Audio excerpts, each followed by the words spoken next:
Hi, Michelle. Welcome to the podcast by Niwwrd. We call it Simply Being. And we're so excited to have you here and have this conversation with you. Hi, Chetna. Thanks for having me. Michelle, why don't you start by introducing yourself and what you do quickly so that our viewers know? Sure. Hi, I'm Michal. I lead the interaction design at Kiska. I've been doing that for the past, I think, 12 years already. Oh, wow. Um, yeah, it's been a while. Time goes by. It's definitely been a while. Yes, 12 is a long time. Well, it's not that long. Now it makes me feel very old. No, that's definitely not we want you to feel. But 12 years means a lot of experience. Why don't you tell us a little bit about your journey with Kiska?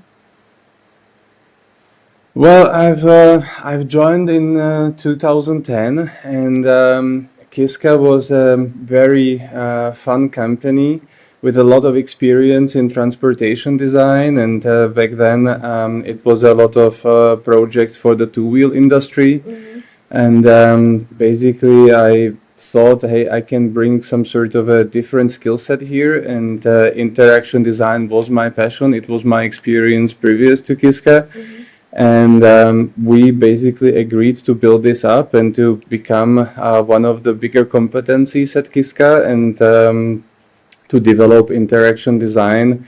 We even started to call it back then digital. So it was just like, how can we make more digital things in our designs? Mm-hmm. But slowly we basically built up the interaction design competence with UX designers, UI designers, motion designers, research crew, testing, whatever you have. So that's now part of what we do.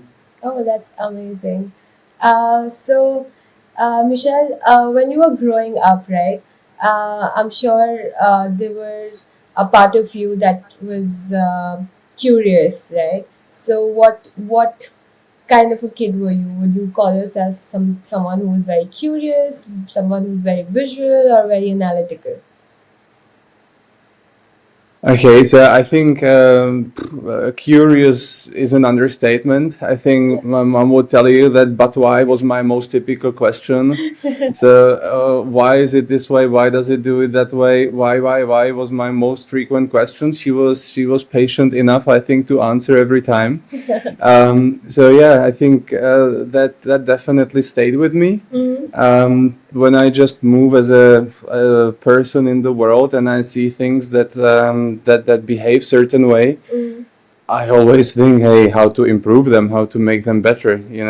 I can't stop that. It's just you enter a parking lot and something doesn't work smooth enough, and then immediately you have 10 ideas how it could be better. Yeah. And that's kind of I think the energy that most of our team and most of the people that do this at Kiska have as well. So they just want to make everything work more intuitive, smoother, just make the experiences better that we have in daily life. That's amazing. Can you maybe talk to me about or tell me about like one experience or uh, outside your design world? Like, because I know like design takes literally everything that you have and everything that you experience in your life, but maybe one life experience outside design that shaped the way you work today. That's a tricky question.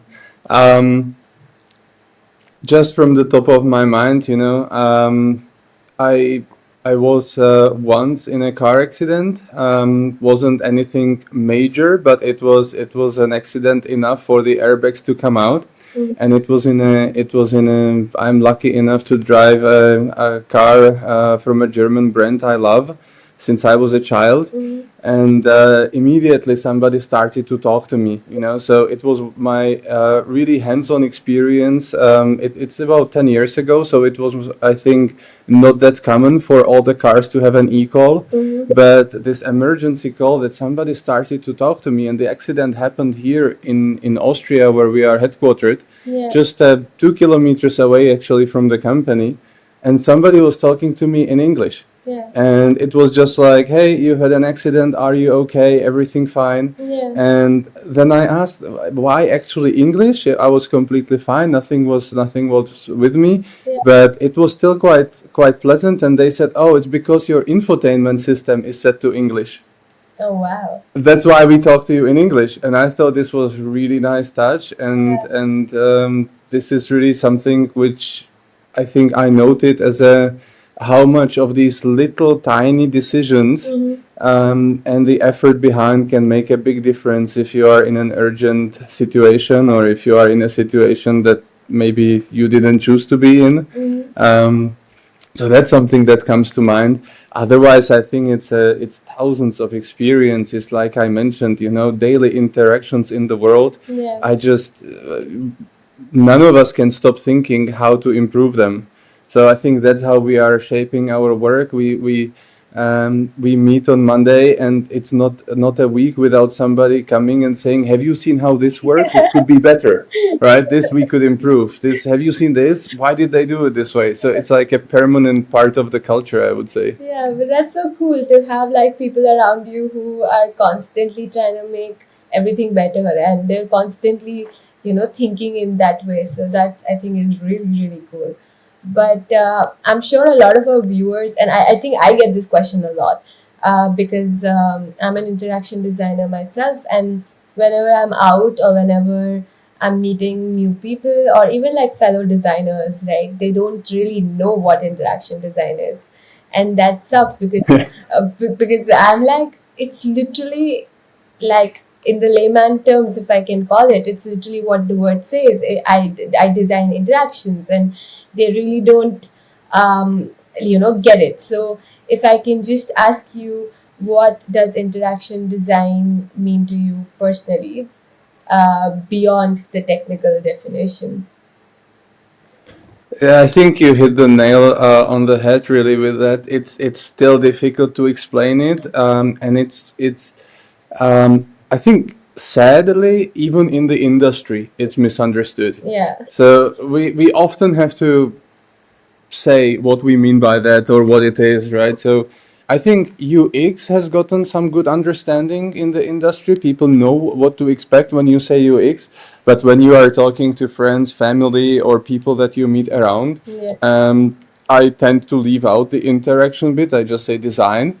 I leave them to think that I sketch some funny shapes and that's all there is to it. It's really tricky for I think for most people it's shaping around the smartphone applications and the stuff that we see happening on the web. It's a little bit, I think, for the general public trickier to understand what we actually do in terms of HMIs in the vehicle, or what we do on a two-wheel, or what we do in terms of micromobility interaction design, and what we do with those things. Once you get a chance to explain it, they kind of go, oh yeah, But also some of my colleagues, they explain, oh, these are the guys that do buttons and screens. And I'm always like, okay, yeah, I have to swallow a little bit, but then I just let that be. So that's we are the buttons and screens guys, and that's okay. There's a little bit more to it. It's a little bit bigger, and I think experience design is maybe a little trickier to understand even. Yeah, definitely. No, so I think, for me, whenever I have to explain what an interaction design is, so the first thing, like I said, I would say that it's literally in the word, like, I design interactions. And they're like, oh, so you mean like the screens? And I'm like, it's a little more than that. And then they're like, what do you mean? And then I have to like sit them down, and then I like start explaining them with different examples. Okay, I do this, I design screens, I can also do buttons, I can do anything which like involves two parties interacting in any way. It could be screens, it could be two screens, it could be a human and a screen, it could be a product and a screen, it could be a product and a human, and they just like, it's just like a little too much for them to like wrap their head around. And then I'm like, okay, let's keep it simple. Let's just call it like interaction design, and I design interactions. And they're like, okay. And it's crazy how in industry people just don't know about it. And every time I say I'm an interaction designer, they're like, oh, you are UX designer. And I'm like, it's a little bigger than that, and it doesn't get through a lot of people. So yeah. You are gonna have to, I think, deal with that for a little longer, but you know, it's like I think it's also easy to explain it over some sort of changes or even negative experiences people have. It's just like you know, you just ask them what they had for challenges, what they had for struggles, and you say, and if that would have worked, that's a good interaction design. Yeah. And you know that the vehicle is getting so much more complex than it was before. Yeah. And one time I was told, hey, you guys make it so complex. And it really jump started me, because I said, no, we actually do the exact opposite. Opposite, yeah. The vehicle is complex and we try to make it as easy on the dashboard, you know, because let's say a motorcycle before, all it had needed was a needle, Yeah. just how fast you go, Yeah. and maybe some fuel gauge and maybe rev meter, and that was it. Yeah. But today the vehicles can do so much. They let you set engine modes, they let you set everything. All the autonomous features that we have in cars, and all the demands for infotainment. People want their Spotify, people want their everything kind of. They want profiles that are different, whether you drive or I drive, and Correct. it's just more, right? It's just the demands have gotten more, and we have kind of still, I would say, limited space to do things. If you talk about micromobility, we have tiny space to do things. If you say bigger cars, we have more space to do things. But yeah. Yeah, I mean, cars is what I look at is a system of products working together, is what I have at least, like that has always been my philosophy. Because if I start looking at a car or a vehicle as a whole, then it gets little too overwhelming for you to design things, because then you don't know what to do, because suddenly it's a huge product which is in front of you, and you gotta design everything about that product. But for me, I have always looked at it from a point of view that it's a communication, like a mix of couple of products put together, and now suddenly it's a system. And designing for a system has always been much easier for me. And I think this is just probably how I think. And you just like break down things and then you look at it from a micro level. I think that's much easier, at least for me, to design it than a complete whole picture. So yeah, like that's how I at least look at it when I like think of designing something for automotive. I mean, the slight danger in that is we like to create experiences, right? And for us, that's the part when we try to see the full picture. Yeah. I think that interaction design was suffering a lot in the last decade for being an afterthought. Basically, this is something that really frustrates me sometimes. If I get to see the products on the market, and then you know exactly how it happened, then you know, okay, somebody created an interior concept. Somebody decided, even for the size of the screen, size for the touch points, the areas of the buttons. If it's better, there was some ergonomy study. There was some haptics involved. I mean, people can't handle the capacitive buttons on a steering wheel, right? This is just borderline insane what has happened as well, trying to reduce the cost there. Yeah. So we should remember what makes a good interaction, and basically do the buttons in a way that people can operate them at speed, and that people can really use the vehicle. But at the same time, it's about this big picture that we call experience, and that just cannot be an afterthought. That cannot be later. Yeah, That has to be kind of straight in the beginning. correct. And I get super excited when I see, recently we came across, we were talking with an Italian company who specialize in building these kind of testing rigs for interaction. And this is great because you can test interaction before any vehicle exists, before any feedback exists. So it's just like interaction first approach, or at least the experience first, First, yeah. and that's really nice to see. Yeah, and I think that's also really important because at the end, this is probably just me, but at the end, if a customer has to buy a new car, it's at least today, we have moved away from the idea of buying a car only for a mobility's sake. Like nobody today is buying a car because the person wants to move from point A to point B.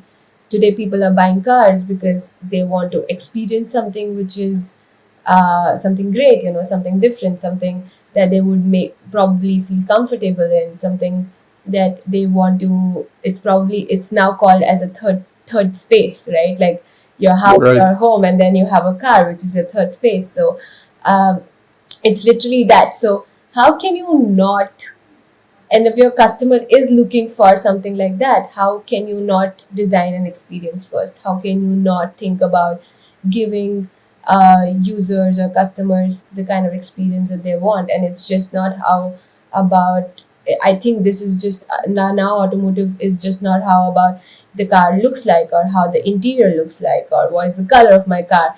It is much more because the customers want much more. And if that is the direction we're moving ahead, then every project should start with keeping in mind what is that you want to give to the customers, what experience do you want to give to the customers. And I think once you have that, like, done to the, like, to the detail, then you move to like designing, because then you have an anchor to design everything that is going to like really fulfill the idea of what you want, what experience you want the customers to have. And then suddenly everything will fall into place because you have one anchor, one thing that you are all trying to, like, all the different designers are trying to achieve, like one goal. And I think that philosophy is still missing. So yeah, let's just hope that. I mean, sometimes I mean, I get very excited about how you are describing it, right? Because it's exactly how it should be, and sometimes it really is. I think it's starting to happen. Yeah. Our one of our big advantages, I think, is that we are not your typical automotive studio. We are really very varied in what we do. So we design boats, we design spaces, we design banks, we design micro mobility. I said the motorcycles are known, basically product by Kiska. Yeah. So if you understand what I think our strength at the moment is in the team as well, and in the company, is understanding all these different spaces and really taking, as you said, the demands of those spaces, but also understanding the motorcycle, even like a fast motorcycle, Yeah. is a one of the most extreme cases of driving, let's say. So there you really need to be very, very disciplined about what you do. Yeah. We always say, if you are moving on a German highway at high speed, you blink and you are 100 meters further. So it's just really, really fast. And we are trying to prioritize information that you need at that speed. We are reducing complexity. So if you are going 150, Yeah. maybe you don't need to see what's the temperature outside, right? Maybe that's something that we just hide away. Yeah. But at the same time, we understand, like, how is it when we talk about spaces in boats, when maybe the space is restricted but should be as comfortable as possible when at anchor. We talk about spaces in banks when you come to do a certain task, and how can we guide you to do that task? How can we kind of take you through? And all of that comes really nicely when we then talk about automotive projects. Mm. For us, sometimes the automotive projects are also bigger, you know. So we were lucky to design a truck in the past, and that happened actually a few more times. And that's completely different because that was super exciting. There's an operator. There's like not just a family that tries to go from A to B, but there's a professional driver who is in that cabin for quite some time and who has really just the tasks, and you have so much space. It's like a living room for them. Yeah. And they take breaks. They play PlayStation in there. They watch movies in there, and all of a sudden it's a different thing again. Yeah. No, definitely. I mean, uh, idea is to know what your customers want at the end of the day, and then with the different kind of automotive vehicles, the design completely changes because sometimes you really need to use logic over emotions and see, you know, what really works. So I actually have this question for you that since you, right, like you just mentioned that you design for like very different, you design for different projects, and you design for banks, you design for automotive industry. So how do you balance logic and emotion when you're designing experiences specifically for vehicles, because vehicles are known to be machines who work on logic? So how do you do that? So for us, it's for me personally, it's the emotion is always a part of it, you know, and you love the brands that deliver that emotion. Mm-hmm. So there are certain brands that just remember that driving a car needs to be fun as well. Yeah. And then there are brands who design transportation. Mm. I think when you talk about emotion and even logic to a degree, but definitely emotion, what we are not doing enough in Europe is really, I think, understanding the global customer and the different needs in the different corners of the world. And maybe what's really fun for me is not the same fun for somebody in Asia. Yeah. And even with me, I feel like sometimes I am maybe schizophrenic or I have an alter ego, but I am a different person doing a morning commute, or a different driver doing a morning commute to work. Then everything, then I'm on the phone, you know, everything is just like really getting from home to work. Yeah.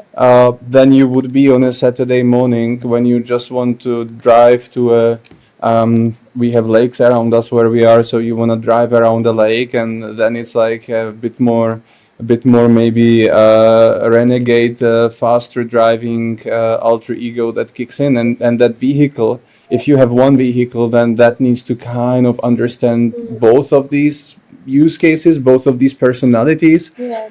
Um, so I think that we have to figure out how to design a really platform, how to design things that can easily change, that can really customize themselves, that can be customized to the exact profile of that customer, and maybe even to the use case of that customer, or to that mood of that customer.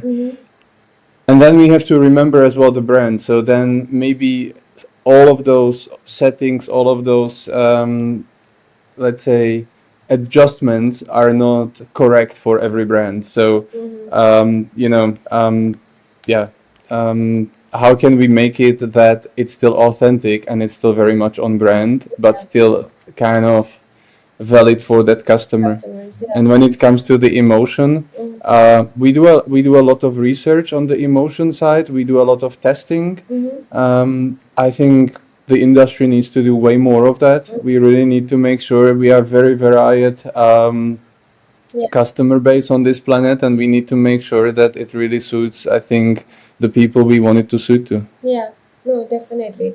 I think whenever, at least in college, I remember whenever we would design something, and we would, like, you know, our trainers would like push us to do at least 100 of interviews, and, you know, just like put down as many users as we can to understand how big is the user pool that we have and how different they are, and what is the mindset that they have.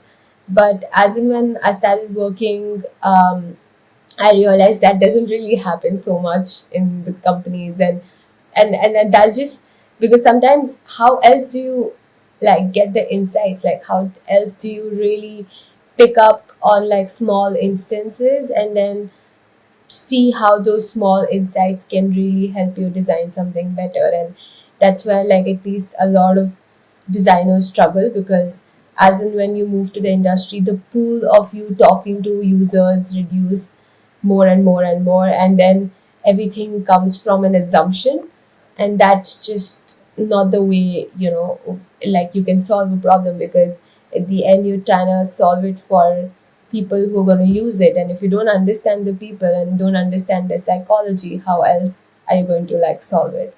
So I think that's a huge gap Right. that exists in the industry today. I feel like we still.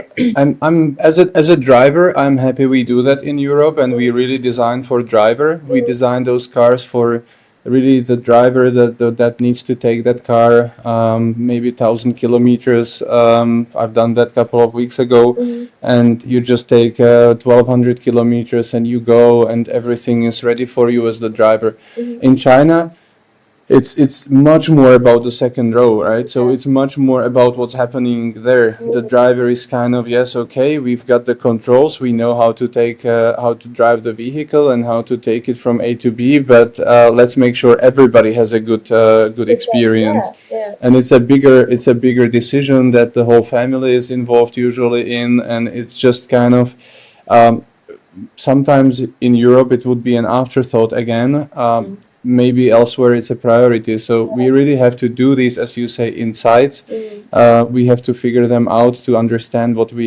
we have to design for. Yeah. And then it's the brand. If you take an Italian sports brand, they are maybe gonna be very very little interested in a second row if they are gonna have a second row at all. So for sure the brand kind of comes in again.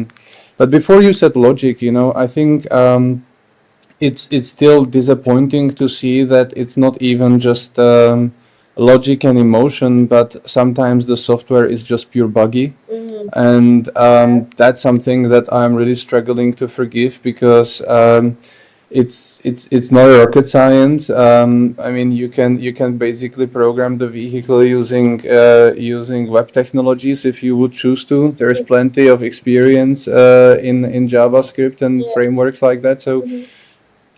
that's something that I think consumers are not forgiving. Yeah. It's even in like if you we have that daily in our household. We get to the car, we have two driver profiles, and we have this digital key on an iPhone. We have normal keys in the pocket. The car gets so confused whose profile to set and Yeah. which keys to use. It basically never works. Yeah. No, and for customers also, right? Um, uh, they are so like surrounded by like so much technology on a daily basis, and like technology which is making their lives easier.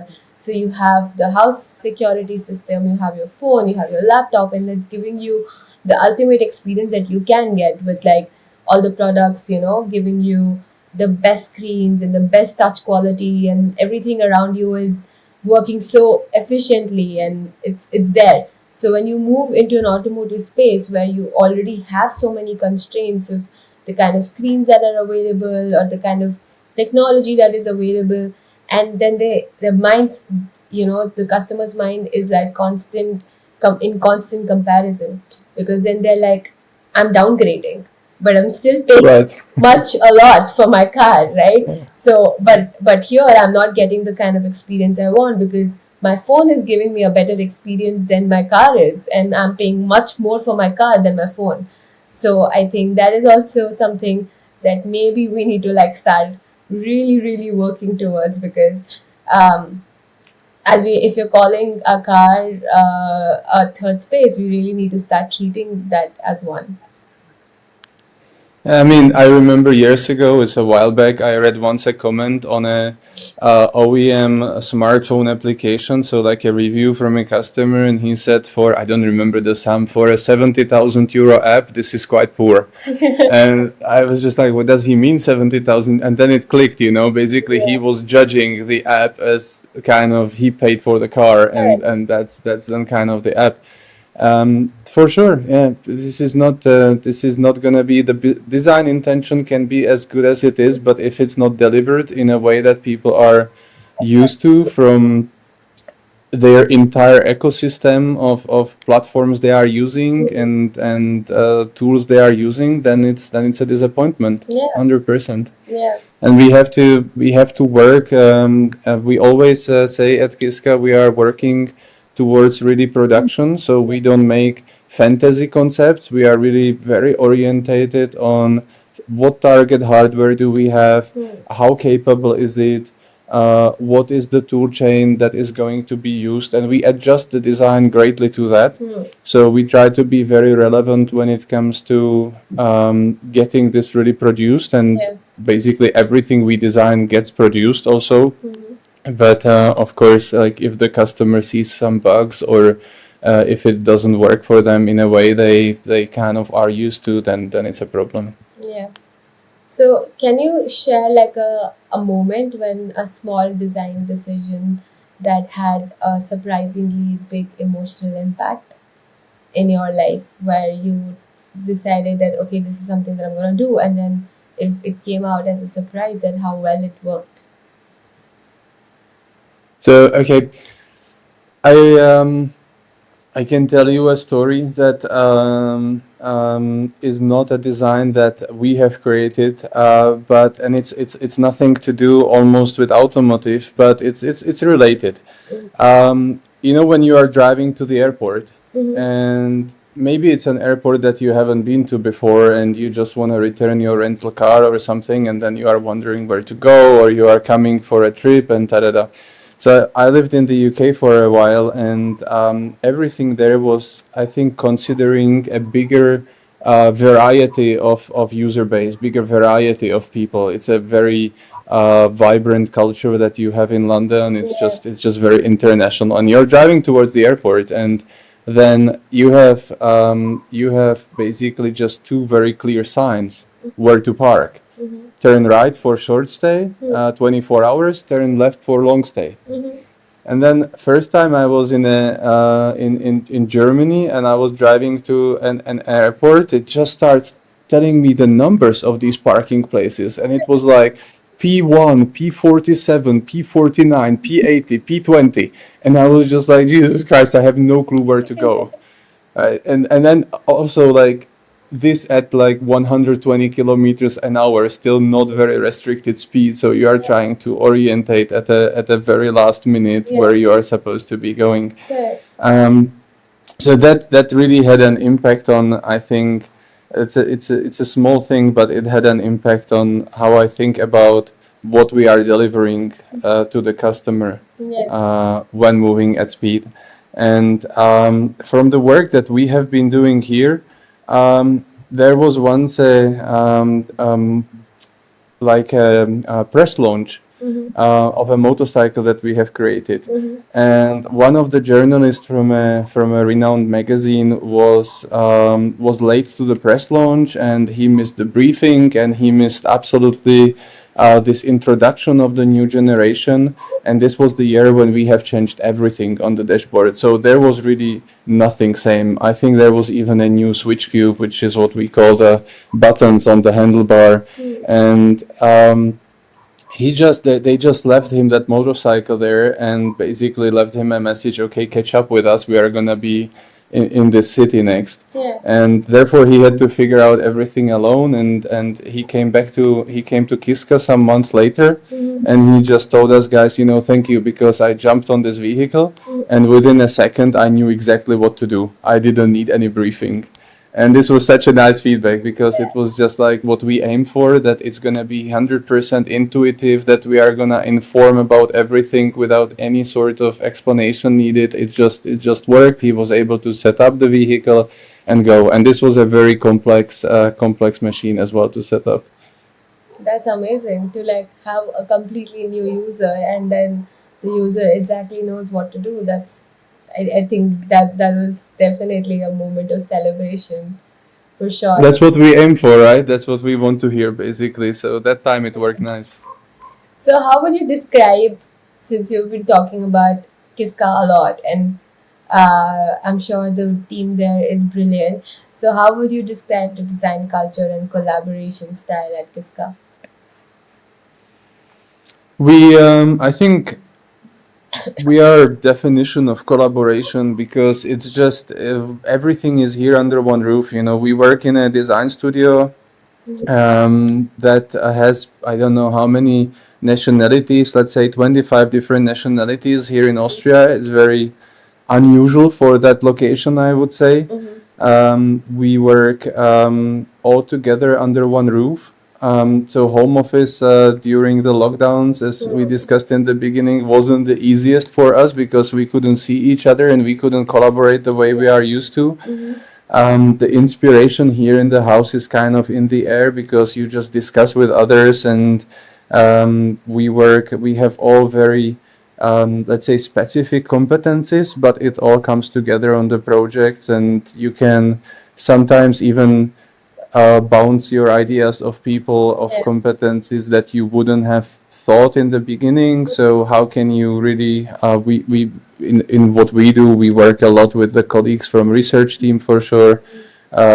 We have engineers in the house that bring valid ideas and that can really make ideas that we make sure that the ideas then really go into production and that we don't have troubles later on. Yeah. So the nature of this company is very collaborative, I would say, and biggest part of the culture is having fun. It's just working together, and yeah, I think especially in interaction, we really want to make things better place. We want to make things more intuitive and more usable, and we get really frustrated, as I said before, when they are not. Yeah. Even on the small daily interactions, like whenever you have to pay something and it doesn't work, or you are entering a space which is protected by a barrier and it doesn't work exactly that smooth as you hoped, and we are all sharing these experiences and ideating how to make it better. Yeah. So, is there ever been a project that challenged you or changed you the way you think about design in Kiska? There were a few that were, let's say, not easy. Mm-hmm. So I've been talking a lot about motorcycles, but I'm not a motorcycler either. So for me, actually, to design that was always a little bit of a challenge, Yeah. where it was 100% discipline of relying on the insights. Yeah. Because as a car driver, I think of myself as a, let's say, advanced car driver, and there I can draw a lot of experiences of my own, and um, I've been exposed to a lot of cars, Yeah. also basically from um, my wider ecosystem, and that's been a lot of hands-on experience. Yeah. Motorcycles in the beginning was for me 100% inside oriented, so that was really quite a change, let's say, designing for motorcycles where I didn't have the hands-on experience. And same for projects we work a lot for professional tools. So I mentioned before the truck. We are also, none of us are truck drivers. Yeah. So again, same. There was a company who wanted us to do a drone taxi. Oh. So none of us are pilots, none of us fly helicopters, and definitely didn't feel like being in a robotic drone. So to figure out what people would need in a robotic drone, not to be afraid being, seated in a capsule, lifted up and transported to a different location. Yeah. that was definitely quite interesting. Yeah. No, I definitely like get your point because it is very difficult to design something which you are not using on a daily basis because you don't know the smaller final details of how a person is using a product. And I think everybody has a very different way of using and utilizing the product as well. So sticking to the insights, it's definitely a big challenge when you know that you can't really do anything but stick to the insights and stick to what the other people are telling you about the usage. So it's definitely really challenging. But we've been talking a lot about mobility and vehicle design and all of that. So, what excites you the most about evolving role of UX in mobility and vehicle design? I really can't wait for the vehicles to come out that are really designed experience first. Mm-hmm. We have to forget a little bit the historical baggage sometimes. Mm-hmm. I'm not saying forget about good interaction. So, like changing buttons from physical push buttons to capacitive plates on a steering wheel. Mm-hmm. No, for sure that's not future, right? That's not the way to go because you would need to look, and it's a nightmare to operate. And I have one of the cars that has that. You just don't use them. That's the result of it because you just can't figure out actually what does what and if you are really pressing it or not. Mm-hmm. So of course, remembering the right interaction principles and ergonomy. I mean, we didn't really change as humans. We have still the same brain with same cognitive capacity. Yeah. It's evolving. We are getting used to certain tools and we are getting used to using things in a certain way. But our hands are still the same, and that's where I think we have to remember what makes a good interaction. But at the same time, we have to design the experience first and forget about the historical baggage. What are car keys for these days? Yeah. If it confuses the digital system, let's just forget about that. And you see vehicles that do that already on the market. Yeah. Some do it better, some do it worse. But then there are brands that just insist on these historical things, and it never it never really delivers a true concept. It's always kind of then a compromise. Yeah. And I think what we love as consumers is a concept that's true to the brand and that's just kind of okay, I can choose it for that being a concept. It's like analog photography. It's a concept, right? I understand what I get from it, and if I like it, then that's what I'm going for. Yeah. And the same in automotive. I think that we have to find really real concepts for the brands, and we have to figure out the experiences that are true to those brands and design them as ultimately the first thing in the entire value chain, in the entire process of designing for that brand. Yeah. It's really coming more with the sensory experience. It's what we talked before. It's the light, it's the sound, it's the integration of the smartphone. How well is it really done? Yeah. How good are the handovers? How quickly can you maybe make a shared vehicle your vehicle? So how can you customize, and not even within one household, but how can you customize when foreign people are sharing the same space? And that's still quite, I think, a way to go for that to be right. No, definitely. So when you talk about the kind of interactions that we've been talking in the vehicle, do you think that the driver vehicle relationship is becoming more emotional or more transactional? The driver vehicle. Yeah, the driver vehicle relationship. Like if today I'm a driver, so my relationship with my vehicle, is it becoming more emotional or is it becoming more transactional?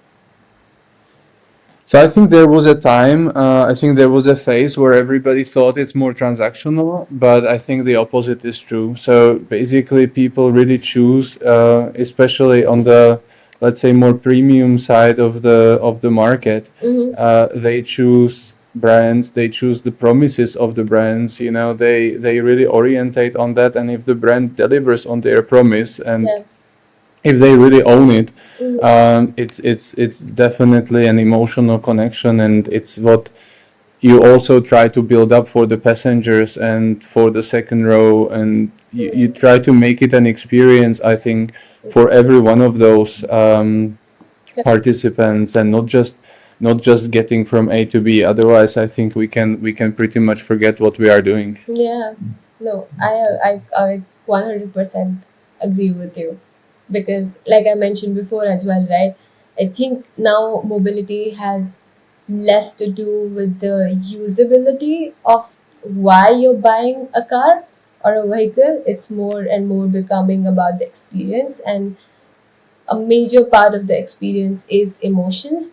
Obviously, there is some part of transaction that is still involved, because so when I think about transaction, I think about if I'm pressing a button, then what kind of a feedback I'm getting out of the car. Like is the car telling me what I want to know, and is the car registering what I'm telling the car. So it's almost like a conversation that we want between the user and the car to happen, or the user or the vehicle to happen, right? So that is where I feel the transaction is very important, because not only the car needs to understand what user is wanting the car to do or the vehicle to do, but also for the users, like, to understand what the vehicle is telling them. So I think that kind of a transaction is really important. And if you nail that kind of transaction, that also builds good emotions, because then it's almost like I'm talking to a companion, I'm talking to a friend, and your car becomes your companion, and that builds a certain level of emotional connect between the user and the vehicle. So I think yeah, I think they both go, I feel like, hand in hand.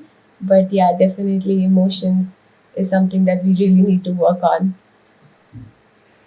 That's it. It's like good transactions make good experiences, right? So it's not just. I think that when you mention transactional, it's the word just that basically is like, and it somehow does this and that. Mm, And I think that somehow it does it yeah. is not valid. I think that's really invalid, and that's not fine. Yeah. It doesn't do it somehow. It does it intentionally, and it does it in a certain way. And when that way matches your expectation, and it matches what you are after, and what we discussed before, it matches your current mood, your current need, and your current ego, maybe even, which you are entering that car with, or that vehicle with, then it's a good experience. Then it's working out for you. Yeah.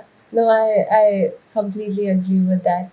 Um, so I think when I was in my premier years of, like, getting to know design and what is interaction design as a whole, um, I never had an understanding of interaction design to the core of it, and that's a lot to do with also the kind of information that is available to you, right? And there is a lot which is available to us now, considering in our generation everything is a tap away, right? Like, one click on Instagram and you see million of designers, like, trying to, like, put so much content and information out, and you get really overwhelmed, because you're constantly thinking, a, am I good enough? B, what skills do I really need to achieve or be at a level of the designers that already exist in the industry? So what skills or quality do you think young designers often overlook? So I never could sketch. I can't sketch a cup if I wanted to, right? You would be looking at it and going like, "Hey, Michal, what is that thing?" Yeah. It's we still see a lot of portfolios, even within interaction design, Mhm. that are looking like absolute years and years of hard training in hand sketching and in visualizing that way. Yeah. But think about what we do. We design processes, we design interaction, we design haptic, we design motion design. We love moving pixels here.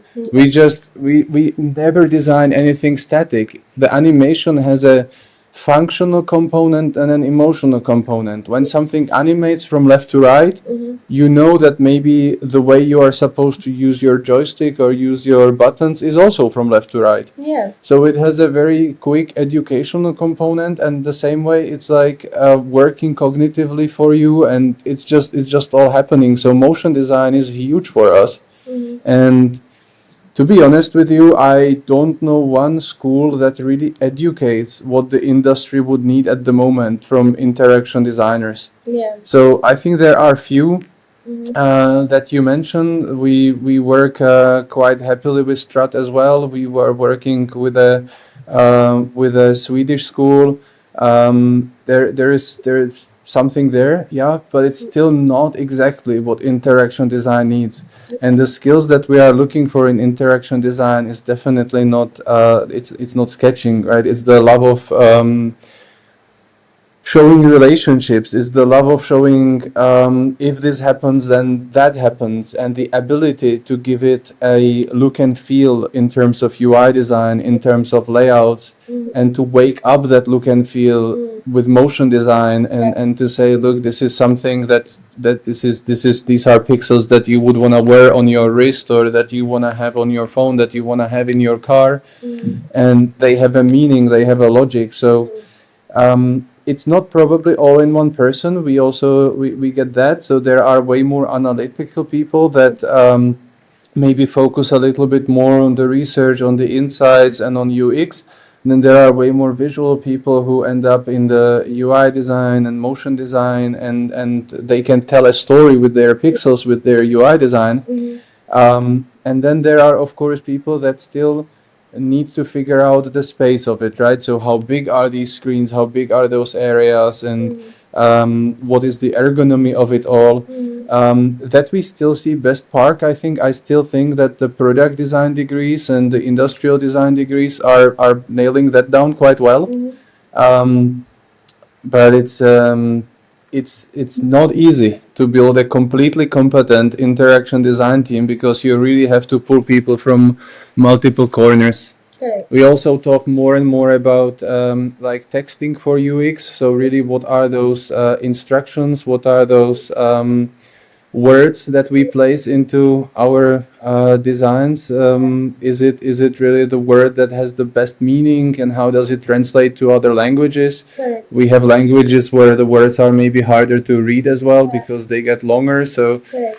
yeah, you need very varied skill set, and I think from the students. And I'm forgetting about prototyping. Everything that we do here, we prototype. We prototype really early, and we take talent from software engineering, but we really orientate on the web technologies that make us really fast, and that can make all of these designs kind of alive. So we have really early on in the process prototypes that look like and feel like the final intention. And that's really nice, because you are hands-on. You can see your design moving, you can see it interacting, and then you can evolve and make changes. So really, for us, it's anything from these multiple streams, from these multiple backgrounds that we can make use of. Yeah.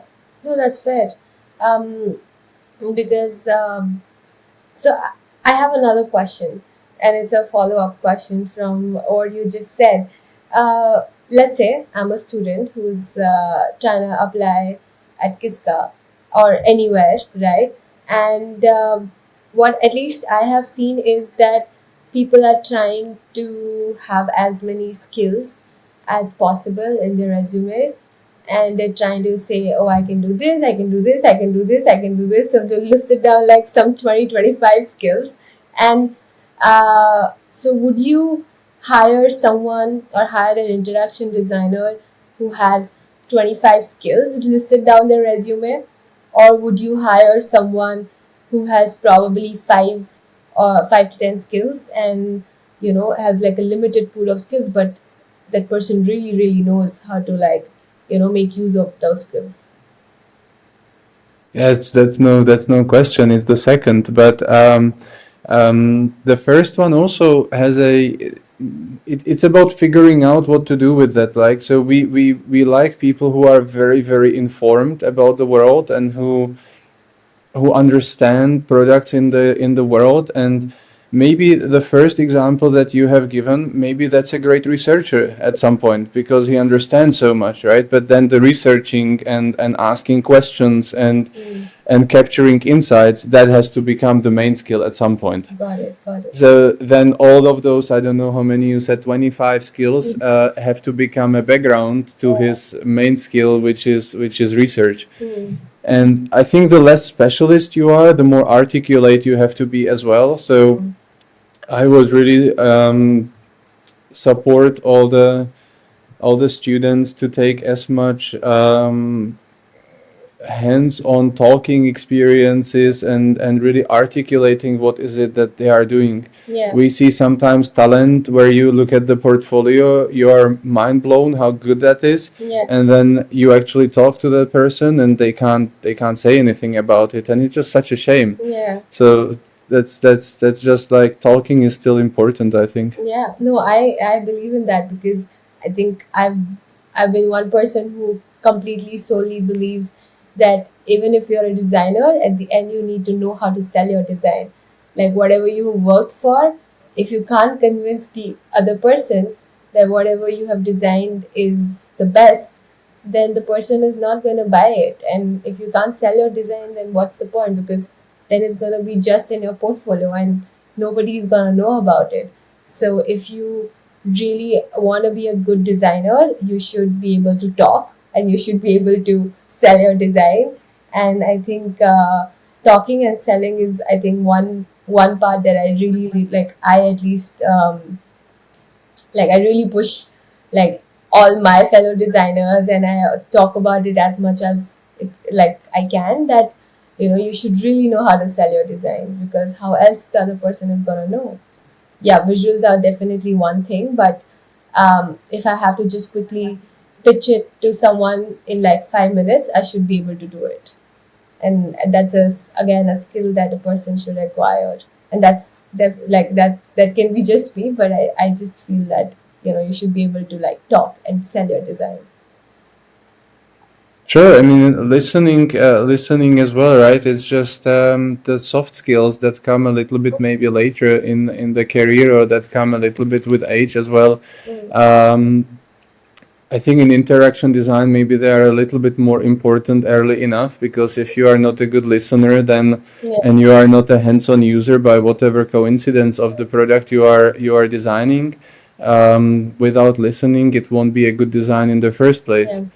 And that's the articulation. Then what is it that you are doing? Of course, that comes as well. Yeah, no, definitely. So, how can a student's portfolio stand out in an automotive UX or UI? Like, what are the like top three key things that you would look into? I mean, if anything is moving, it's always a plus, right? So if the portfolio, let's say most of these days we get a link to a website, or maybe some sort of a Figma prototype, or I don't know what. So most of the time there is an opportunity for interaction. Students are not really sending us PDFs much. Maybe they attach a CV in the PDF, but it's something that has a potential for interaction. Use that. So if it's a little bit, if that format is right, and if the storytelling is right, and there is a movement, there is interaction, it shows somehow what they are on about, and it's authentic as well. So if we then get into a discussion, it needs to feel authentic. It needs to feel like, yes, it's coming from this person, and I think that's the best recipe. If you feel that you can show interaction design just as a static image, yeah, I'm not sure that's gonna stand out. Yeah, no, that's fair. So we're coming to the end of this podcast, and before we end this, I just have one tiny question to ask you, because, and this is apart from your work, because I think this is something that most of the designers struggle with, and you being director of interaction design at Kiska, I think it'll be interesting for our viewers also to know how you do this. So, outside work, what inspires you or helps you reset your creative energy? Because I know like all of us struggle with that, where we lose our creative energy really quickly because you're constantly working and your brain's like constantly working. So you sort of like lose your spark really soon. So for you, what do you do that helps you reset your creative energy? Funny, I was just talking to one of my colleagues yesterday about that. We You're right. It's very difficult to switch off. I said from the childhood, I've been always very curious and just always thinking how can I improve something, Mm. which is a common trait I think in the interaction designers that we have around us as well. Mm. Sport is a great thing. We live here under the mountains, and if you go on a bike ride or if you go swimming or something, where you are kind of occupied by that activity, Mm. it's quite a nice way how to clear your mind and still not forget really. So you are still thinking about maybe um, design related topics, but you are doing something else. So it's just more kind of stepping into the background, and it's just in your mind, and you are doing that. You are kind of reflecting maybe on what you couldn't do when you were in the office because it was just too intense. Yeah. So it's almost as a meditative kind of purpose for us to do sport Mm. over some longer duration of time. And what it is for me, it's just traveling and visiting creative spaces, right? So it's just if you can be around, I think it's about seeing a little bit more Mm. what others are doing, and there are some locations and spaces in the world that definitely bring me back up to speed, and that have that kind of reset effect on me. Mm. That's amazing. That's honestly amazing. And I'm myself trying to figure out like a little bit of uh, I'm trying to figure out what really works for me to like reset my creative energy, and it's still a long way to go for me because I get bored really quickly. So like finding really what's gonna stick around is something I'm still figuring out. But playing sports is definitely something that I'll take away from this, and I'll try. And I think most of our viewers are also gonna try that. So thank you so much, Michelle. It was great talking to you, and I hope more and more people get sensitized towards interaction design and what interaction design is and how we really need to start thinking about experiences and emotions more and more. So thank you so much for doing this. It was great talking to you. Yeah, thanks for having me, Chetna. Thank you so much. Ciao. Bye. Bye bye.